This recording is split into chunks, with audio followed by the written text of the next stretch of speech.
bom dia, boa tarde, boa noite para todos. Eu tenho o enorme prazer de receber hoje aqui minha colega, professora Zeni Rosendahl. Não tenho roupa, acho que eu não tenho microfone para receber você aqui hoje, para a gente conversar sobre os desdobramentos, sobre as relações da geografia com religião. Caminhar em geografia e religião. E a primeira pergunta que eu vou te fazer, Zeni, é uma coisa muito simples. A gente tinha, lá desde o surgimento, final do século XIX, surgimento da chamada geografia cultural, ela ainda estava muito ligada a uma questão determinista, uma questão muito descritiva. Só depois, já no século XX, com Sauer e trazendo o conceito de paisagem, relacionando com a cultura, que a gente pode dizer que a geografia cultural nasce verdadeiramente como um campo de pesquisa. Mas praticamente perdeu um pouco da importância a partir da Segunda Guerra Mundial e vai renascer na década, final dos anos 70, início dos anos 80, Estados Unidos e Europa. E no Brasil, a gente não pode deixar passar que a coisa só vai realmente ter essa retomada no final dos anos 80 e início dos anos 90 com você. E você tem uma vasta contribuição para isso, que a gente vai abordar aqui. E eu queria saber, a primeira pergunta é exatamente essa: como é que você se envolve com a geografia cultural, ou a geografia cultural se envolve com você? Como é que nasceu esse interesse por esse campo de pesquisa? Bom, então, bom dia, boa tarde, boa noite. Com muita alegria que eu estou aqui com você, Alex. Já fomos professores bastante antigos aqui, né? Você percebeu toda essa minha caminhada e foi bastante interessante para a geografia a minha gênese, vamos falar assim, da religião. Em 1980, eu fiz a tese de mestrado aqui na UERJ em demografia, que eu estava preocupada em política populacional versus planejamento populacional. Era um momento em que tínhamos a Benfam aqui querendo impor regras de aborto, planejamento. Uhum. O contexto político demográfico era forte. E a minha dissertação de mestrado foi nesse tema. Só que, ao concluir a minha dissertação de mestrado, eu percebi que nenhuma política populacional ou qualquer tipo de planejamento populacional teria sucesso no Brasil. E o fator dessa não implementação era o poder religioso. Porque nas minhas entrevistas, eu fui em diversos sistemas religiosos, né? Então, escolhi pessoas hierarquicamente importantes. Então, eu fui no judaísmo, no cristianismo, aí engloba, se você quiser, protestantes, anglicanos, luteranos. Uhum. E todos esses que eu falei eram contra qualquer planejamento familiar. Os mais adeptos, vamos falar assim, eram os da igreja ou do sistema religioso descendentes da África. Certo. Então, fiquei, assim, uns 5 anos percebendo como é que um poder tão presente mudava o sistema populacional, né? E tão pouco considerado, né? Não era um fator que fosse levado em conta de forma determinante para o planejamento, né? Exato. E como geógrafos, a gente não tinha essas respostas, né? Que normalmente se fala, né, em renda, em escolaridade. Situação econômica. Isso, mas religião não... Mas religião não fazia parte, né? Interessantíssimo. Então, eu fui procurar, né? Como é que eu vou fazer isso? Eu preciso estudar o poder dessa igreja, né? Então, fui fazer o doutorado na USP, porque na época, né, 90 Comecei em 89, terminei em 93. Não tinha no Rio de Janeiro nenhuma universidade de geografia que fornecendo o doutorado. Então eu tive que ir para a USP. E na USP havia uma professora que tinha feito uma dissertação, aliás, uma tese de doutorado sobre religião, sobre peregrinação. Ela estava aposentada, mas ainda orientava, conversei com ela, ela aceitou. E fui fazer também um centro religioso de peregrinação aqui na Baixada Fluminense, que foi Porto das Caixas. Foi interessante, daí também surgiu a minha amizade com o Carlos Augusto Frederico Ponteiro, porque ele deu para ela, para Maria Cecília, de presente um livro, Geografia e Religião, que tinha acabado de sair do Soffer, um grande geógrafo inglês. E eu falei, gente, existe Geografia da Religião. Tá? Então, houve uma situação administrativa e eu tive que mudar de orientador. Então, é interessante também porque o outro orientador foi o Dieter Heidmann, que era alemão. E ele que escolheu para ser o meu orientador por mais 2 anos e meio. E eu fiquei muito feliz, porque eu achava que eu ia ficar sem orientador, quanto mais uma pessoa se interessar. Aí, conversando na sala, ele me mostrou uma coleção de Geografia da Religião em alemão, que já estava no número 47. Aí, eu falei, bom, então, não estou totalmente isolada, né? E com isso, as pessoas diziam, isso não existe, né? Eu ouvia muito, o que você vai estudar não existe. Aí eu só pensava assim, na Alemanha tem o número 47, na Inglaterra tem livro, então não existe aonde? No Brasil, né? Só podia dizer, ou então com as pessoas que eu estava me relacionando na época, né? Então, o surgimento foi esse, foi o término, a conclusão do mestrado me levou à indagação de que existe uma força, um poder religioso que impõe uma série de normas na cultura local também dessa sociedade ou desse grupo social. Então começou assim.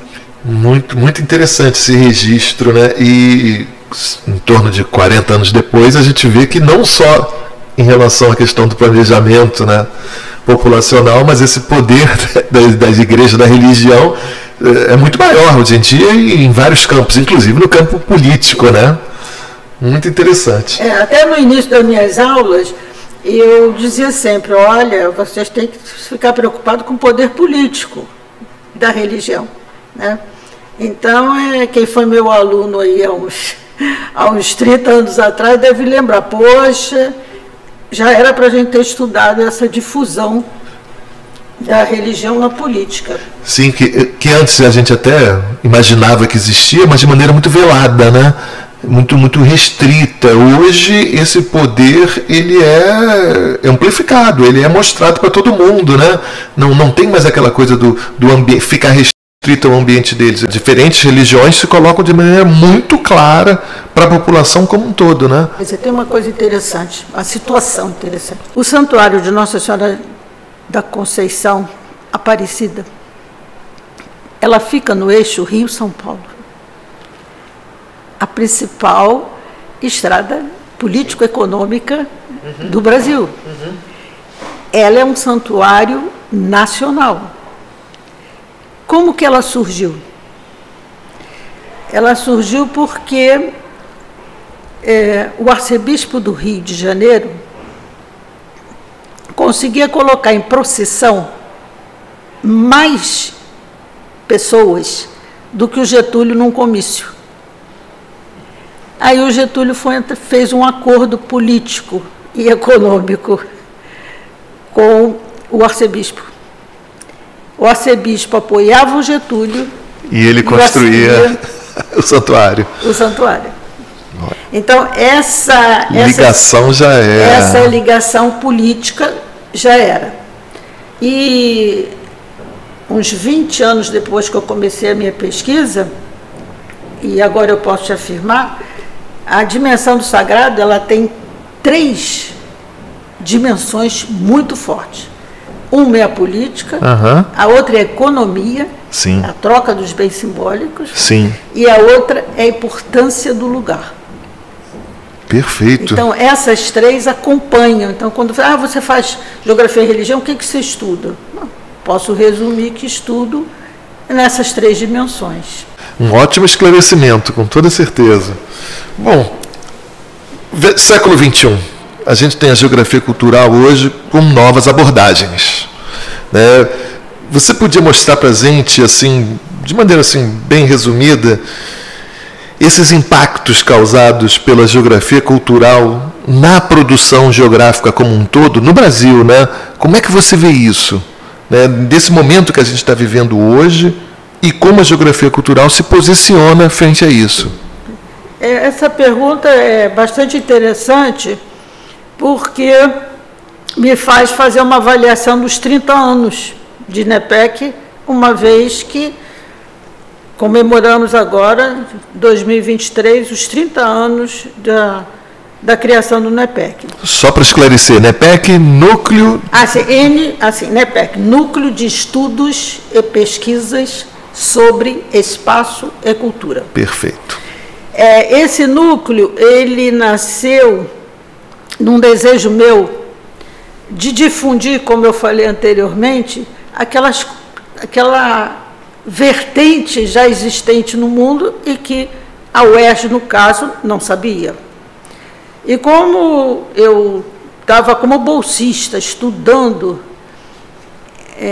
eu achei que era hora de eu reverter essa minha bolsa, né? E resolvi fazer um núcleo. Mas por que um núcleo? Porque na USP eu fui muito bem recebida por um núcleo de pesquisa chamado CERU, Centro de Pesquisa Rurais Urbano. Era um centro de professores de antropologia e de sociologia, nos quais eu tive contato com os de sociologia da religião e dos antropólogos, né, da religião. Então eu disse, gente, eu tenho que fazer um negócio desse, é muito bom. Que não era comum nem na geografia da UERJ, nem no Rio de Janeiro como um todo. Nem na USP. Ter um núcleo era uma coisa, não era comum. Não era comum. Salvo engano, foi o primeiro da geografia, foi o NEPEC. Se não foi o primeiro, foi um dos primeiros. A UERJ. NEPEC, sim. A UERJ foi o primeiro. Primeiro, né? De cultura foi o primeiro do Brasil. Olha só. Agora, já que você perguntou os impactos, eu tenho até uma certa alegria de dizer que esses impactos hoje são resultados de núcleos, porque nós temos Uberlândia, Fortaleza, Curitiba, Recife, Salvador, São Luís, em Goiânia e em outros. E o interessante é que os formadores desses núcleos nos seus estados, nas suas universidades, eram frequentadores dos nossos simpósios. Então, há uma tem ligação difusão, sim, há uma sim. difusão, vamos falar assim, mais popularmente, eu chamo franquias do NEPEC. Então, isso é muito bom, porque sim. A difusão teve como objetivo, quer dizer, o impacto que você perguntou, teve como objetivo difundir o que eu tinha aprendido. E sim. Posso dizer agora há 30 anos que foi muito bem sucedido, né? Sim, porque mais uma inovação, salvo engano, também como disciplina, como corpo de... Não era comum geografia cultural, geografia da religião. Não. Mais uma vez, você também foi inovadora nesse aspecto quando introduziu aqui na UERJ, nos anos 90, final dos anos 90. Em 89, foi interessante que houve um grupo de alunos da geografia que queriam mudar o currículo. E um deles, que era do centro acadêmico, eu fui à reunião e sugeri. E esse presidente do centro acadêmico, que agora é um professor numa rede aí importante, particular, eu falei que queria botar a geografia da religião. E ele concordou. Então, mais uma vez, a geografia da religião nasce através de um pedido de aluno. Sim. Não foi uma imposição. Sim. Inclusive, ela ficou sendo optativa durante muitos anos. Sim, sim. Só depois é que o próprio departamento achou melhor colocar a geografia cultural como obrigatória. Sim. E, pulando um pouco, né, de 89 para 2022, na USP surgiu uma tese de doutorado, a geografia cultural no Brasil, que eu tive a oportunidade de fazer parte da banca, do exame de qualificação e da banca e da defesa. E foi uma experiência maravilhosa voltar à USP para julgar uma tese em que falava do que eu fiz, né? Então foi bastante interessante. E ele consegue agora, através de todos esses programas, né, de internet, ele conseguiu fazer uma vasta busca de cursos no Brasil todo que possuem a disciplina, cursos que possuem pesquisa e cursos que possuem pesquisa, produção e, como você falou, aulas, né? Sim.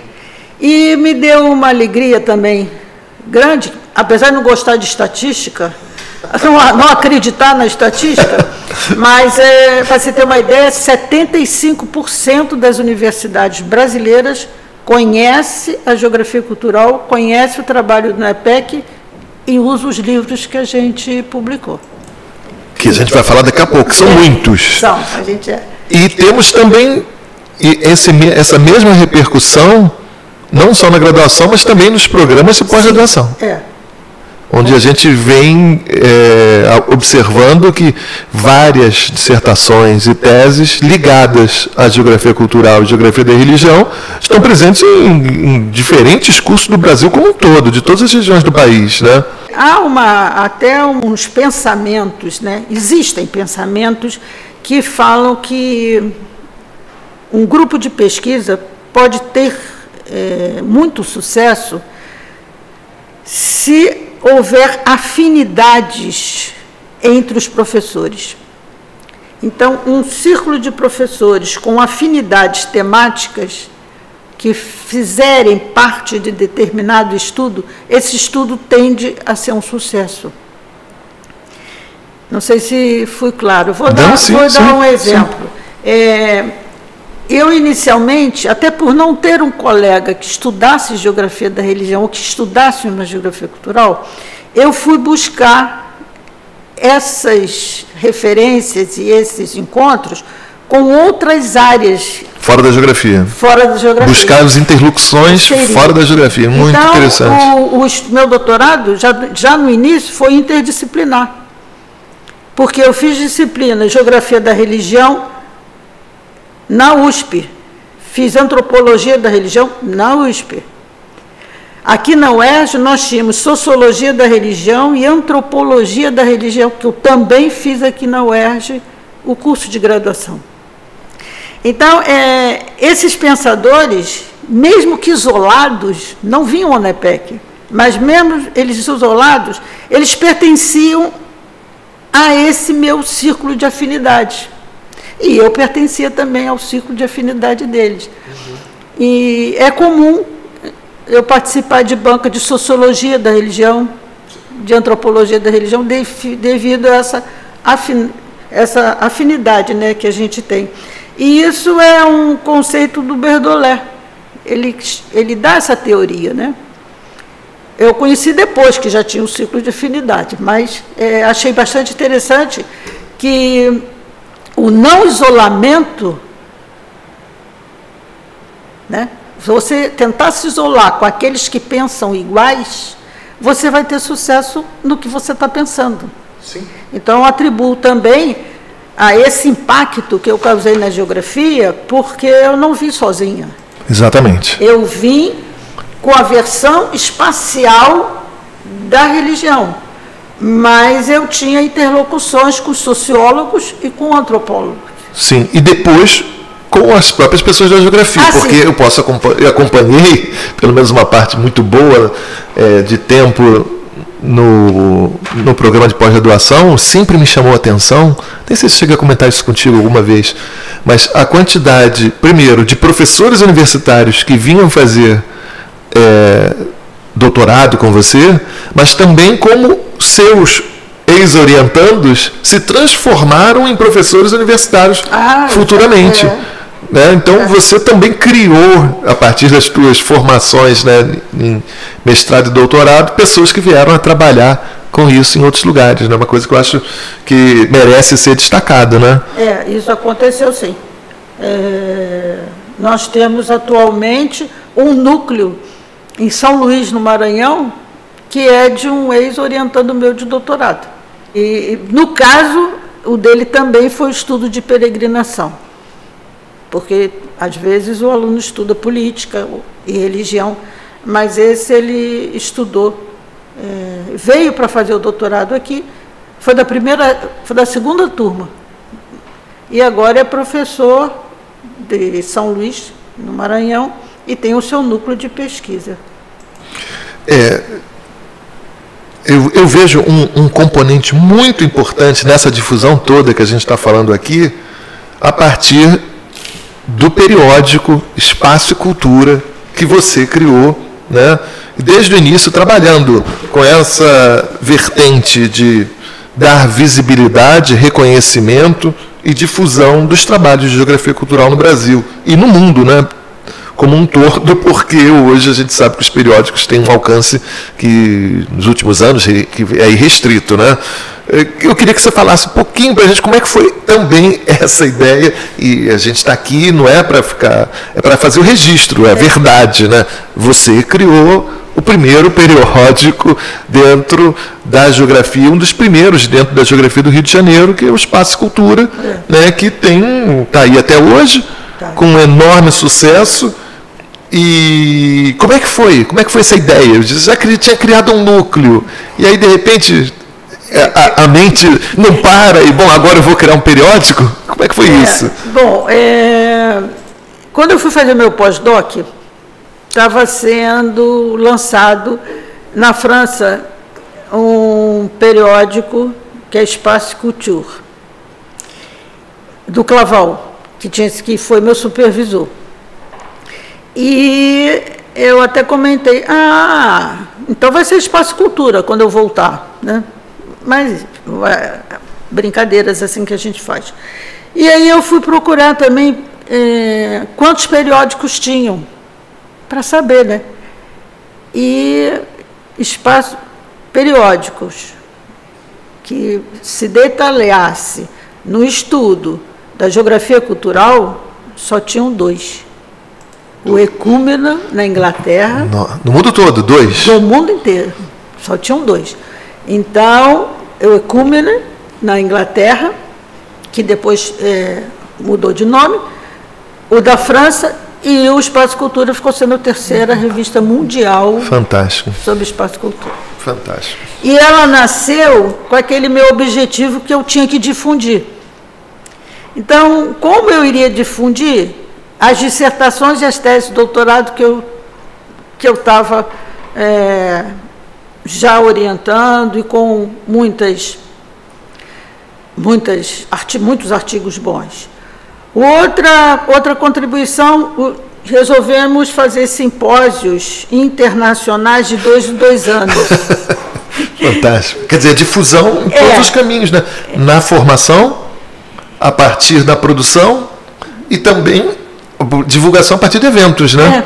Então, esses eventos era uma preocupação minha e do Lobato, na época, que os convidados internacionais ou nacionais não poderiam apresentar trabalhos empíricos. Eles tinham que apresentar trabalhos teóricos.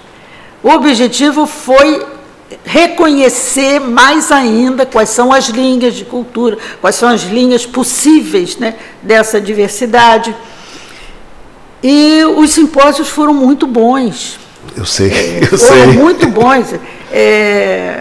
Você ter uma ideia, chegar, bater na porta, 3, 4 alunos, tudo de mala. Onde é o alojamento da UERJ? Aí você fica assim, alojamento da UERJ? Como? Então, eu tenho muito a agradecer à UERJ esse período. Antônio Celso, que era reitor, que ele concordou em trazer os internacionais. Então, numa época que não era nem um pouco comum. Não era comum, exato. Mas ele editou, né? Claval veio desde o início, e o Cosgrove veio da Inglaterra, que era o expoente na época da geografia cultural, e ele não queria saber. Ele assinava, são esses que você quer? Então, esses virão. Isso foi, assim, bastante interessante. Inclusive, o fato da revista, a primeira revista, a número 1, nós estamos agora no número 51. A número 1 foi feita aqui na impressora. Papel na impressora, nossa, grampeado e pequenininho, sem enfeite nenhum. Eu me lembro que o meu filho, quando eu mostrei, ele falou, mas isso é revista ou gibi? E aí eu fui toda prosa e mostrar na editora, que eu tinha uma amiga na editora. Falei, olha a revista que eu estou fazendo. Ela dizia, que horror. Eu falei, como horror? Uma revista? Nós temos um departamento de revista na UERJ. Aí eu falei, mas você não sabia, né? Uma sala da UERJ era isso. Aí fomos para lá, e aí toda a parte de gráfica já era da UERJ, toda a parte de como vai ser a revista Espaço Cultura, qual a capa, qual o desenho, tudo isso já tinha, então, um grupo, né, de pessoas para nos auxiliar. E com isso a gente podia fazer a difusão desses simpósios, que nós tínhamos artigos muito bons, e também das dissertações. Então, assim é que a difusão surgiu com essas possibilidades. Agora, também tem um caso interessante. Eu escolhi como primeira capa a Casa de Farinha do Percilau, porque sempre foi muito interessante na minha vida de graduação as figuras, né, as ilustrações do Percilau. E aí a Casa da Farinha foi a escolhida. E um certo tempo aí, depois, uns 5 anos ou 6, uma bolsista chegou na sala e falou, Zeni, está vindo um homem aí que ele quer comprar toda a coleção Geografia Cultural. Eu disse que era aquele que está chegando. Aí eu falei, gente, vamos ficar quietos, não vou falar nada, porque essa revista ninguém lê, ninguém conhece. Se tem alguém querendo comprar toda a coleção, alguma coisa está errada. Aí a pessoa chegou, era um homem mesmo, chegou e quis comprar todos os números. E eu dei de presente, porque eu achei assim fabuloso. Alguém está interessado na revista que ninguém deve querer muito, né? Aí dei todos os exemplares da numeração, né, até aquela época, de presente. Resumindo a história, ele era o filho do Percilau. Ele colocou na justiça, porque eu estava usando a imagem do Percilau, a ilustração do Percilau, sem autorização dele. Como a revista era da UERJ, quem defendeu foi o departamento jurídico da UERJ.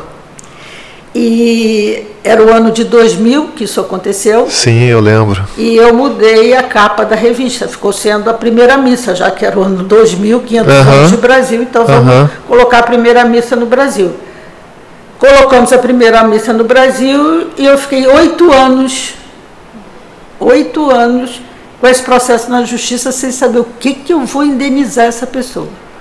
Sim. Mas deu tudo certo, foi excelente, porque eu fui no IBGE antes de usar a ilustração, eu fui ao IBGE pedindo para usar a ilustração. E o presidente do IBGE da época disse para mim que aquilo não era do Percival. Ele fez aquilo, ele fez as ilustrações como trabalho. Então, aquilo pertencia ao IBGE. Ao IBGE. Então, entendi. Não tinha absolutamente nenhum... Não, felizmente resolvido. Mas, além disso, né, para quem não sabe, ninguém ganha dinheiro com revista. O custo é para bancar o papel, para bancar a tinta. Não, isso aí foi também muito, assim, interessante de contar, porque o meu primeiro bolsista administrativo, eu pedi na faculdade de administração. Havia um sistema, você lembra disso? Uhum. A gente pedia e veio um japonês, filho de japonês, aqui do Brasil, para ser o administrador do NEPEC. Então foi interessantíssimo, porque tudo que ele aprendia de administração, e ainda mais sendo japonês, você pode imaginar, né? Dedicado, então, né? Dedicado. Então eu tinha um livro preto, daquele de entra, sai, prejuízo, lucro. E ele fazia aquilo todo dia. E eu pude mostrar isso para o juiz no processo. E aí o juiz viu que só tinha prejuízo. A coluna do prejuízo só era preenchida. A coluna do lucro não tinha. Não tem lucro, não tem. E aí, essa revista, ela veio a contribuir bastante. E antes de eu me aposentar, a secretária que estava no NEPEC, que era da bibliotecária, ela veio da biblioteca para cá, trabalhar aqui, ela teve a grande gentileza de digitalizar todas as antigas. Então, todas as revistas. Todo o acervo é disponível, né? Todo está disponível. Muito bom. No endereço lá. Bom, mas... Não, mas eu queria só colocar pois não, vontade. A revista, uma coisa importante. Muita gente vai me ouvir, né? E eu acho que deve ser. Que é o seguinte, a revista, além de ser lida internacionalmente, né, ela não tem boa qualificação da CAPES. Por quê? Porque a CAPES criou uns itens que prejudicam o avanço das revistas. Uhum. Vou te dar um exemplo. Se você Sim. tem 3 traduções de inglês, francês ou alemão em geografia da religião, você não pode botar no mesmo número. Isso é só um exemplo. Sim. Então, a melhor revista, fica aí a minha observação, a melhor revista, quem classifica é o eleitor, Sim. não é a CAPES. Sim. Então, Sim. aí aproveito o meu protesto Justo. Contra essa qualificação que você é bitolado, você é restrito a fazer os itens da revista. Sim. E eu tenho as minhas dúvidas, se obedecendo aquilo, eu estou fazendo uma boa revista. As especificidades também, né? Porque se pegar de uma área que tem inúmeros periódicos, a classificação é uma. Se você vai numa outra área que você tem um periódico muito antigo, que já é referência, como você falou, que está na boca do povo, todo mundo consulta e lê, para mim já é um sucesso, porque o sucesso da revista científica é quando ela é lida, não é mesmo? E a gente pega inúmeras monografias, teses, dissertações que estão lá, os artigos, né? Então é um sucesso, né? Mas além de núcleo, além de evento, além de revista, você também tem uma outra grande contribuição na geografia cultural do Brasil, que é a coleção de livros de geografia cultural, editada pela EduERJ, pela editora da UERJ, né? Vamos lá, conta a história, como é que foi isso, essa mente inquieta. Essa outra livros. Difusão, né? Essa outra difusão. Impacto aí para... ela tem também um caminho interessante, que eu entreguei na UERJ, o primeiro da coleção Geografia Cultural foi a minha tese de doutorado, que eu transformei em livro e quis publicar pela UERJ. Aí vem aquela história, né? Fiz graduação na UERJ, mestrado na UERJ, professora da UERJ, casei com o marido da UERJ, tenho filho da UERJ, então é a segunda família, né? E aí foi lançado Espaço e Religião, uma abordagem geográfica, e antes de um ano, em função do que já tínhamos, inclusive também, como você falou, o clássico do Sauer, né? Então, a gente fez o segundo livro, Paisagem, Tempo e Cultura.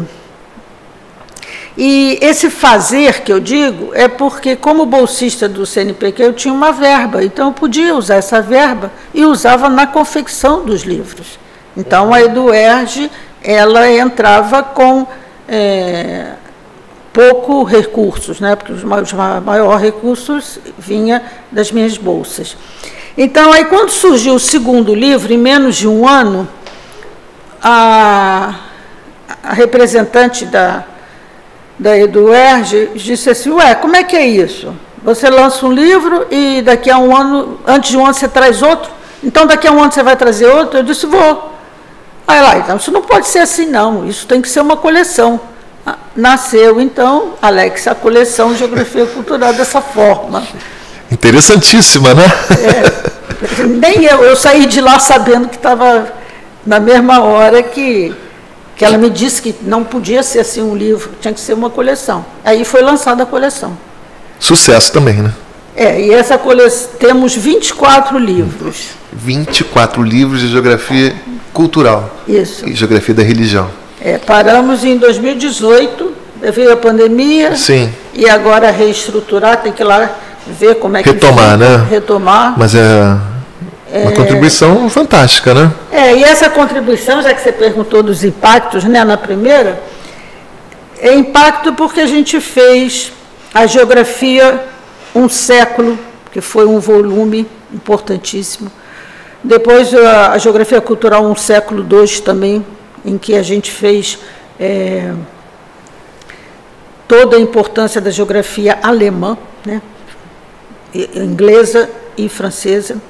Tivemos paisagem, imaginário, espaço, literatura, música, espaço, cinema, música, espaço. É uma diversidade enorme que eu não vou aqui colocar, né, os 24 para você. Mas toda a editora da UERJ, sempre que um livro fosse lançado, a Biblioteca da Geografia recebeu. Então, os 24 estão na biblioteca aqui da UERJ para serem lidos, mesmo porque alguns já estão esgotados e não há como... Não tem como fazer relançar, segunda edição. Né? Já fiz segunda edição de um livro, porque houve um acréscimo da pesquisa, então foi possível. Mas eles estão disponíveis aqui, é só o aluno ir lá procurar que ele tem conhecimento. Vai ter acesso fácil, né? Vai ter acesso fácil. Zeni, a gente está encaminhando para o final. Apesar de ainda ter muita coisa para falar, mas eu queria trazer um pouco a discussão agora para voltar lá no início da contribuição para a geografia cultural, em que você, com as suas pesquisas em geografia da religião, você traz um conceito que hoje é muito utilizado, que é a questão do sagrado. Como é que você define, para quem está começando a pesquisa em geografia da religião, o sagrado? Como é que a gente pode relacionar esse sagrado no espaço, na paisagem? Como é que a gente pode trazer isso para esse estudo geográfico? A sua pergunta é muito importante para os alunos que vão iniciar, né, algum estudo, que foi, para mim, também bastante importante, porque o sagrado não é um conceito geográfico, né? E eu precisava dar espacialidade a esse sagrado. Então, cheguei a algumas conclusões das qualidades que o sagrado possui. E essas qualidades, elas estão associadas a estudos da filosofia, de historiadores, de sociólogos, também de geógrafos, né?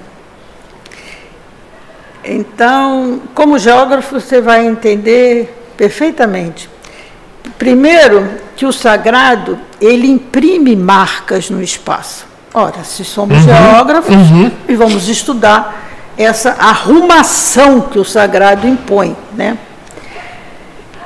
Esse sagrado, ele se manifesta, ele é criado ou recriado, e essa manifestação tem o nome de hierofania, né? Sim. Que é hiero, sagrado, e fia, fazer. Então, hierofania, que é o nome que o sagrado é a manifestação.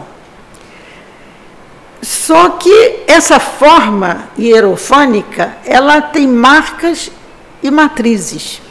Ela tem uma forma e uma função.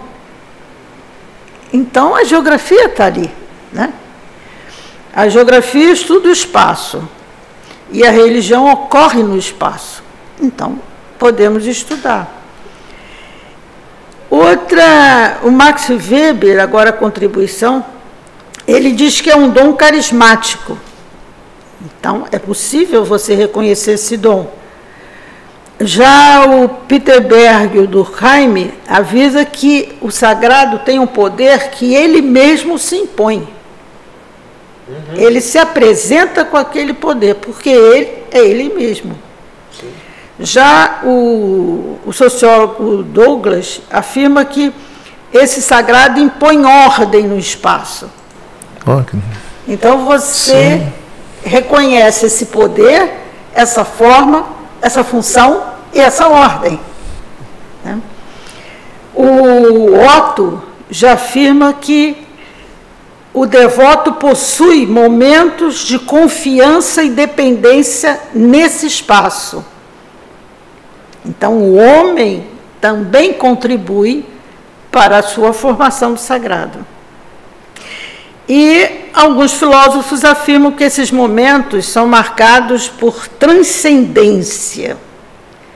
Então, o geógrafo que possui uma certa sensibilidade, ele pode ir para campo, fazer a sua pesquisa empírica, que ele vai entender essas qualidades que eu te falei do sagrado. Sim. Para ele vai ficar forte. Construir essas relações. Construir essas relações. Inclusive, uma das coisas interessantes que eu tive a oportunidade de fazer é que eu estudei o espaço sagrado, o lugar sagrado, o território religioso, a paisagem religiosa e a região religiosa. Então, os conceitos geográficos estão presentes. E o homem, que é o nosso objeto de estudo, ele também está presente, porque é ele que fornece a identidade religiosa daquele lugar, ao mesmo tempo que aquele lugar dá legitimidade àquela identidade que ele vai buscar.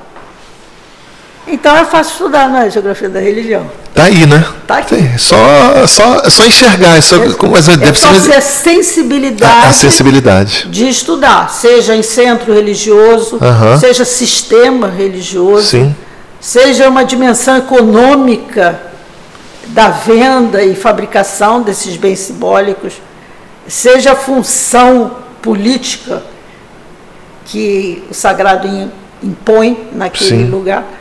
É só ter sensibilidade e leitura, né? Para poder reconhecer com mais facilidade. As procissões, né? Os movimentos, né? De deslocamento populacional. Que não é comum, quer dizer, não é só comum a católica. Não. Tem outras religiões que também têm peregrinações. Né? Sim. E tem até peregrinações civis, em que você faz a peregrinação, você faz o movimento de ir, mas o ídolo é uma pessoa física, que não tem religião. Entendi. Né? Como na Praça Vermelha em Moscou. Sim. Você tem uma grande aglomeração para visitar estátuas de Stalin. Agora, então, tem essas situações também. Sim. Eu acho uma contribuição muito interessante de você ver geografia onde antes não era vista. As pessoas não entendiam que podia haver geografia nas manifestações culturais, especificamente que você está trazendo mais ênfase, religiosas. Isso que eu acho que é uma grande contribuição do teu trabalho, do teu núcleo, de ver que a geografia pode também, e tanto é que você mostra isso, né, falando do sagrado, de filósofos, de sociólogos, de antropólogos, de outros profissionais que já viam a sociologia, a antropologia, etc., na questão religiosa, e você tem esse papel de trazer como a geografia pode enxergar estar presente, né, nessas manifestações. A minha preocupação era mostrar que a geografia estava lá. E conseguiu. Os conceitos geográficos estão lá. Conseguiu, com toda certeza. Eu consegui, e quem sempre me alerta, esse grupo de historiadores e sociólogos da religião que agora a gente se encontra, não com frequência, né? A gente às vezes lê um texto e tal, e eles... essa parte é da geografia, Zenian, eu vou ser isso aqui. Quer dizer, eles reconhecerem o que é sociologia, o que é geografia, o que é história, já é um grande salto, né? Com toda certeza. Zeni, eu só tenho a te agradecer. Muitíssimo obrigado por disponibilizar o teu tempo para vir aqui conversar com a gente, trazer um pouco, contar a história, e a coisa acaba ficando assim muito relevante, porque, como você falou, né, você fez parte da história, né? Desse momento, desse renascimento da geografia cultural e da geografia da religião, mais especificamente, né, no Brasil, nessas últimas décadas. Muito obrigado, tá? Nada, foi ótimo, gostei bastante. É muito fácil falar, né, das coisas que a gente já fez. Então, só para terminar, te agradecer também essa oportunidade. Nossa, eu que agradeço. Ficar registrado e mostrar que a religião não acaba. Não. Ela tem esse poder de se transformar. Sim, um dinamismo que é impressionante, né? Apesar de serem valores e história e dogmas assim, milenares, mas a expressão dela está sempre se modificando, né? E na pandemia, que eu tive que ficar em casa, né, como a maioria da população, eu agora me dedico à pesquisa da geografia da religião online. Olha só. Porque eu tive procissão, missa, sim. Missa de sétimo dia, em que continuou a existir. Sim, não pôde parar, né? Não pôde parar. Festas juninas e outras festas que foram também online, de só a Câmara passeando pelos locais e registrando as casas. Então, eu estou me dedicando agora, desde a pandemia para cá, nessa religião online. Mas quem sabe, então, futuramente você volta aqui para a gente conversar sobre isso. O convite já tá feito. Eu vou estudar mais um pouquinho. Muito obrigado, Zeni.